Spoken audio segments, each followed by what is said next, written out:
બીજો પ્રશ્ન જોઈએ. રફીકે 1 કલાકમાં 3/6 ભાગની કસરત પૂર્ણ કરી. રોહિતે 1 કલાકમાં 3/4 ભાગની કસરત પૂર્ણ કરી. તો કોણે લાંબા સમય સુધી કસરત કરી કહેવાય? એટલે અહીં આપણે શોધવું પડશે કે 3/6 અને 3/4 આ બેમાંથી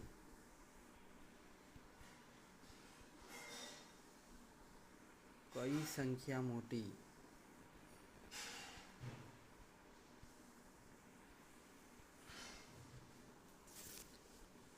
તો જોઈએ ને, તો અહીં આપણને 3/6 અને 3/4 એ બંનેની અંદર અંશ સરખા છે.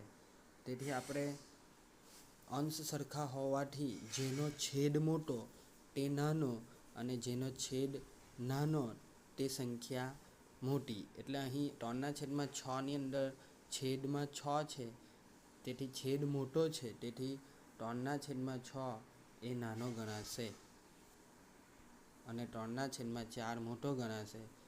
જે 3/4 એ રોહિતે 1 કલાકમાં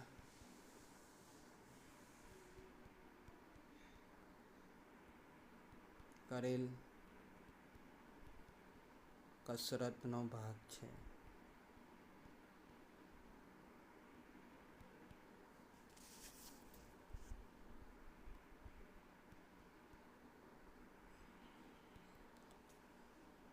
માટે કહી શકાય કે રોહિતે લાંબો સમય